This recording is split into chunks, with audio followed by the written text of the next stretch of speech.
저희가 가정의 달을 맞이해서 지난주와 이번 주까지 이어서 우리 다음 세대의 모델이 되는 두 인물에 대해서 말씀을 나누고 있습니다. 지난주 금요 기도회 때는 저희가 요셉에 관한 말씀을 나눴고, 오늘 본문에서는 사무엘에 대한 말씀을 함께 나누도록 하겠습니다. 오늘 본문에는 우리가 알듯이 엘리 대제사장과 사무엘이 등장을 하고 있습니다. 이때 엘리 제사장은 나이가 98세쯤 되었고 사무엘은 12살쯤 되었습니다. 근데 참 놀라운 것은 하나님께서 일생 하나님을 섬겨온 엘리 제사장에게 말씀하지 않고 이제 갓 얼마 되지 않은 12살 정도밖에 되지 않은 사무엘에게 하나님께서 나타나셔서 그에게 말씀하셨다는 것이 본문에 나타나 있습니다.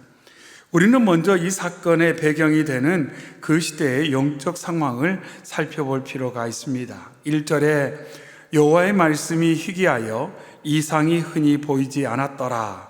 이렇게 그 시대의 상황을 아주 간략하지만 정확하게 알려주고 있습니다. 하나님의 말씀과 이상이 희귀했다. 여기서 하나님의 말씀이라는 것은 하나님께서 예언자를 통해 하나님의 백성들에게 말씀을 전해주시는 것을 의미합니다. 이상이라는 것은 하나님께서 환상을 통해 하나님의 사람들에게 하나님의 뜻과 말씀을 전해주는 것. 그래서 간접적이거나 직접적인 하나님의 계시, 하나님의 말씀을 의미하고 있습니다. 그런데 안타깝게도 그 시대 가운데 하나님께서 직접적으로 누구에게 말씀하시거나 간접적으로 하나님의 말씀을 전해주는 일이 아주 희귀했다. 아주 드물었다. 그래서 흔히 보이지 않았다. 이렇게 말씀하고 있습니다. 하나님의 말씀이 들려지지 않은 때, 하나님의 말씀을 사람들이 듣지 못했던 시대, 이렇게 말씀하고 있습니다. 그래서 어떻게 보면 이 내용만 보면 마치 하나님께서 침묵하시는 것처럼, 하나님께서 말씀하지 않고 계시는 것처럼 우리가 생각할 수가 있습니다. 하지만 좀 더 들어가 보면 그 시대에도 하나님께서는 말씀하셨고 누군가가 하나님의 말씀 듣기를 바라셨지만 안타깝게도 사람들이 하나님의 말씀을 듣지 못하고 들으려 하지 않았다는 것을 알 수가 있습니다. 우리가 아는 것처럼 이 시대는 바로 사사 시대였습니다. 각자의 소견에 옳은 대로 살았던 시대. 왕이 없다고 말하지만 실제로 모든 사람이 왕처럼 살려고 했던 시대. 그 시대 가운데 하나님의 말씀이 잘 들리지 않았다는 것은 우리에게 중요한 하나의 교훈을 주고 있습니다. 저희가 지난 주일 말씀에서 하나님께서 이스라엘 백성을 애굽에서 구원하시고 쉽고 편한 길로 먼저 가나안으로 인도하지 않고 시내 광야로 인도하셔서 그들과 언약을 맺으시면서 십계명을 주셨는데, 그 십계명의 핵심적인 내용이 뭐냐면 이스라엘 백성들에게 어떤 상황에서든지 내가 먼저다, 이렇게 말씀하셨다는 거예요. 어떤 상황에서든지 내가 먼저다. 에덴의 실패의 원인은 다른 것 아니었어요. 어느 순간 하나님이 먼저라는 것을 망각했다는 겁니다. 눈에 보니까 먹음직스럽고 보암직스럽고 탐스러운 것. 그래서 하나님의 말씀보다, 하나님보다 내 느낌, 내 판단이 우선시 되었고, 그때부터 걷잡을 수 없는, 돌이킬 수 없는 악순환이 일어나기 시작했다는 겁니다. 이 사사시대도 마찬가지였어요. 각자의 소견에 옳은 대로 산다는 것은 내 뜻이, 내 생각이, 내 느낌이, 내 필요가 하나님보다 우선했다는 겁니다. 결국 하나님보다 무엇을 우선시하고, 하나님보다 무엇을 더 중요하게 생각하고, 하나님보다 무엇을 더 사랑하기 시작하자 하나님이 잘 안 보이는 거예요. 하나님의 음성이 잘 안 들려지는. 그래서 이 시대가 바로 그러한 암흑기다. 그러니까 사사시대가 왜 하나님의 역사가 흔히 많은 사람들에게 나타나지 않았는가? 하나님의 말씀을 사람들이 왜 듣지 못했는가? 그것은 다른 데 이유가 있지 않고 사람들이 하나님보다 무언가를 앞세우고 중요하게 여기고 사랑하고 내 마음의 왕자에 하나님 아닌 다른 것을 계속해서 자리하도록 용인했기 때문에 하나님의 음성을 들을 수 없었다는 것을 알 수가 있습니다. 그것은 엘리 대제사장도 마찬가지였습니다. 본문 2절에 엘리의 눈이 점점 어두워 가서 잘 보지 못하는 그때에 그가 자기 처소에 누웠다, 이렇게 말하고 있습니다. 여기서 눈이 어두웠다는 것은 그가 나이가 들어가면서 육적인 시력이 약해졌다, 이렇게 해석할 수도 있지만 조금 더 들어가 보면 그 또한 영적인 시력이 연약해졌다, 조금 더 들어가 보면 그 또한 하나님의 말씀을 잘 듣지 못한, 이상이 경험되지 못한 영적인 어둠 가운데 암흑기의 시간을 보내고 있었다는 것을 알 수가 있습니다. 서두에 말씀드렸던 것처럼 백수를 바라보는 이 대제사장에게 왜 하나님 말씀하지 않고 12살밖에 되지 않은 사무엘에게 하나님께서 말씀하셨을까? 그것은 엘리 제사장 또한 사사시대 사람들과 별반 다르지 않게 그도 하나님보다 무엇을 더 중요히 여기며 삶을 살았기 때문이라고 생각해 볼 수가 있습니다. 그 내용이 말씀 가운데 잘 나타나 있습니다. 엘리 제사장이 하나님보다 더 중요시 여긴 대상은 바로 아들들이었어요. 홈리와 비느하스라는 아들들이었습니다. 그 아들들은 하나님을 알지 못하고 하나님의 제사를 멸시하고 하나님의 전에서 할 수 없는 끔찍한 죄를 저질렀어요. 근데 엘리는 그것을 알고 있었습니다. 홈리와 비느하스가 어떤 행실의 삶을 살고 있는지, 어떤 태도로서 그들의 직무를 감당하고 있는지 엘리가 잘 알고 있었다는 거예요. 그런데도 아들을 훈육하지 않습니다. 아들들의 잘못을 지적하지 않아요. 하나님의 뜻이 무엇인지를 아들들에게 가르치지 않습니다. 그러면서 말씀 가운데 하나님보다 아들들을 더 중요시 여겼다, 아들들을 더 사랑했다, 아들들을 더 우선했다, 그렇게 말씀을 하고 있습니다. 그러니까 이 엘리 대제사장의 마음 가운데, 삶 가운데 가장 우선은 누구냐면 아들들이에요. 내 아들들. 아들이 가장 중요해요. 그래서 그 모든 우선권이 아들들에게 있었다는 겁니다. 그러다 보니까 하나님이 우선되지 못했어요. 그런 상황 가운데 결국 엘리 제사장의 영적인 눈은 점점 더 어두워지게 되었습니다. 하나님이 보이지 않아요. 하나님의 음성이 들리지 않게 되었다는 것입니다. 그래서 오늘의 말씀은 참 무거운 말씀을 저희에게 전해주고 있습니다. 우리가 무언가를 하나님보다 더 사랑한다면 하나님의 음성은 점점 희귀해질 것입니다. 우리가 하나님보다 무언가를 더 중요시 여기고 그것을 내 인생의 우선가치로 안다면 하나님의 음성은 잘 들려지지 않고 하나님으로부터 점점 멀어지는 삶이 될 수밖에 없다는 것을 알 수가 있습니다. 이런 상황 가운데 하나님께서는 사무엘에게 말씀하셨습니다. 3절 말씀에 하나님의 등불은 아직 꺼지지 아니하였으며 사무엘은 하나님의 궤에 있는 여호와의 전 안에 누웠다, 이렇게 말하고 있어요. 엘리 대제사장은 자기의 거처에서 머물고 있을 때 이 사무엘은 예배하는 장소, 하나님의 임하시는 그 장소에서 그가 잠을 자고 있었다. 거기에 머물러 있었다.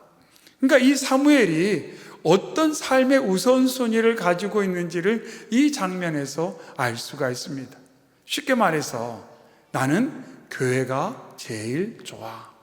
나는 예배하는 게 제일 좋아. 나는 찬양하는 게 제일 좋아.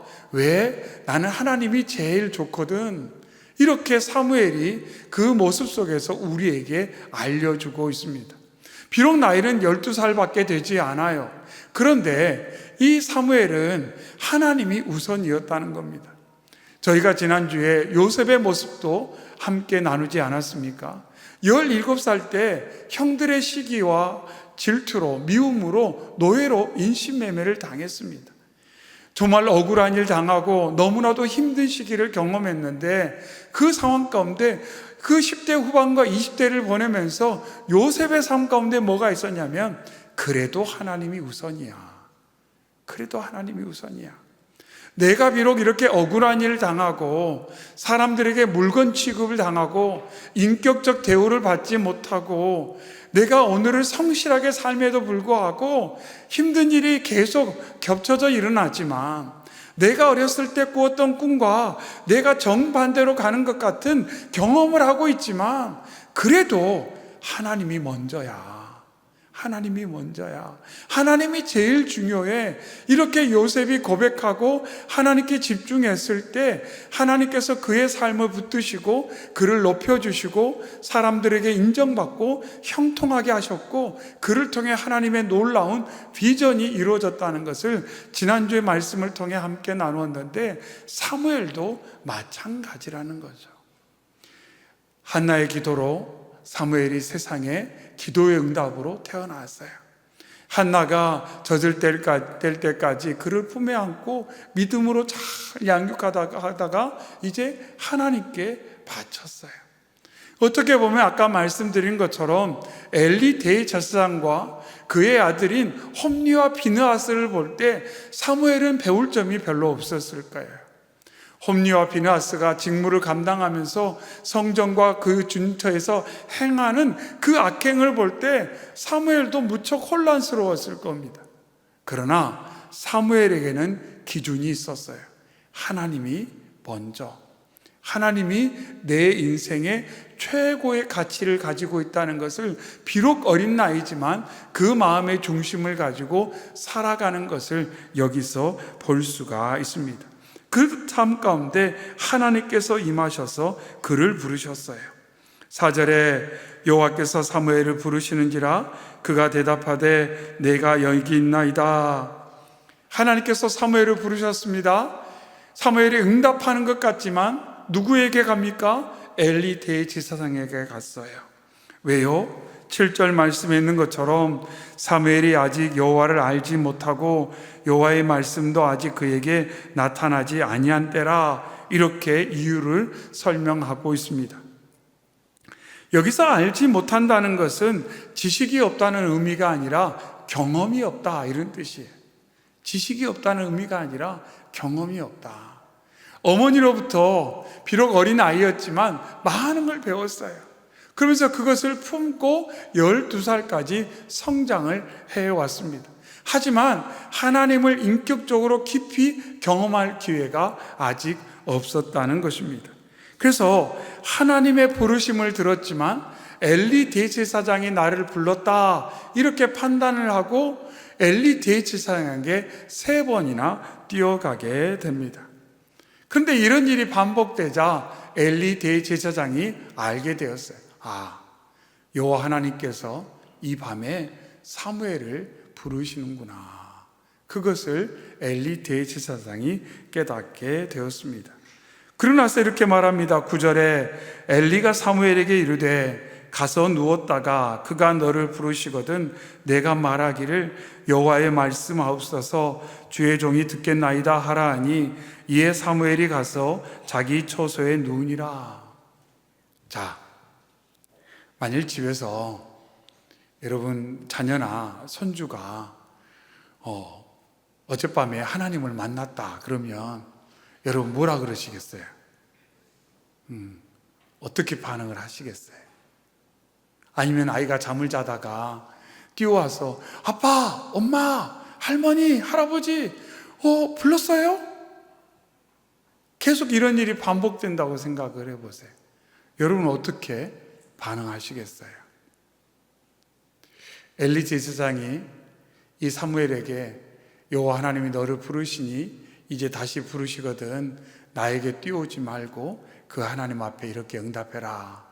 이렇게 엘리 대제사장이 사무엘에게 12살짜리에게 이야기를 해줍니다. 근데 그 마음이 얼마나 비통했겠어요. 하나님은 왜 내게 말씀하지 않으실까? 하나님은 왜 내게 침묵하실까?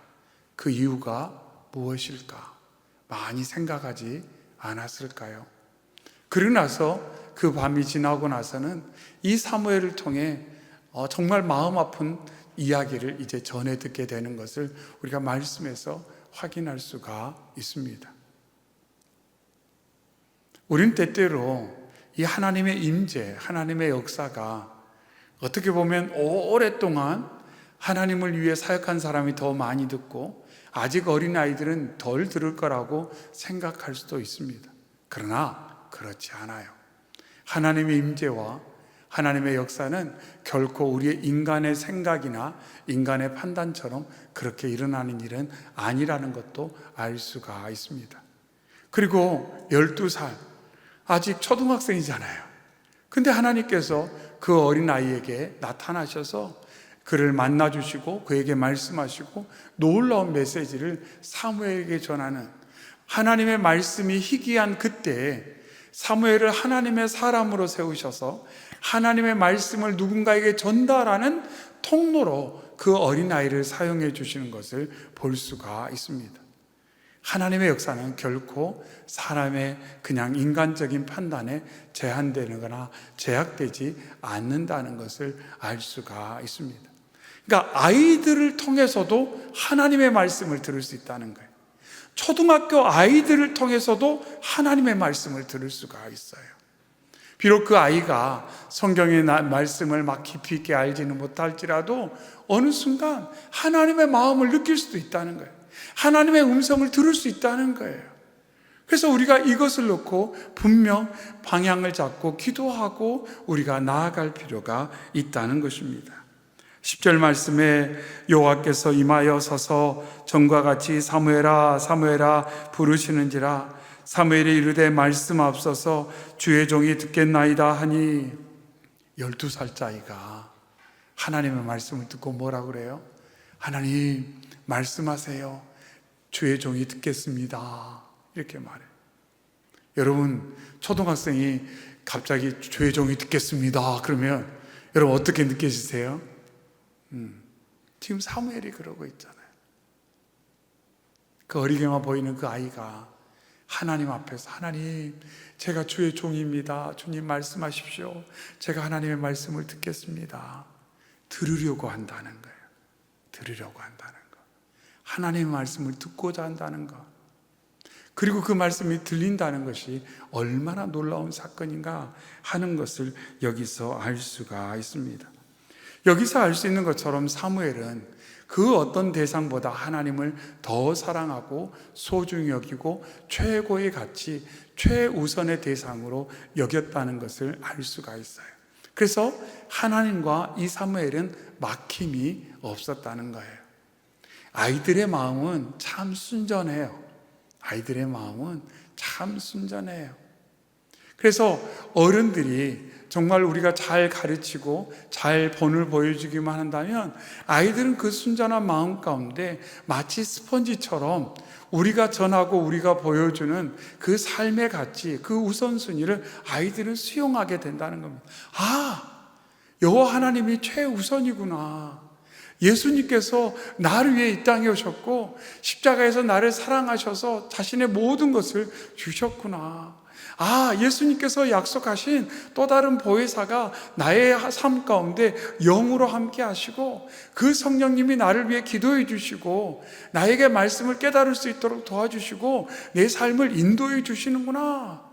아이들이 어릴 때 이 말씀을 듣고 그 말씀이 그들의 마음판 위에 새겨지기만 한다면 그들은 사무엘과 같은 하나님의 임재를 누리고 하나님의 음성을 듣고 하나님께 붙들려 하나님의 말씀을 듣고 그 하나님의 말씀을 전하는 축복의 통로로, 대언의 통로로 쓰일 수 있다는 것을 우리가 꼭 기억하기를 바랍니다.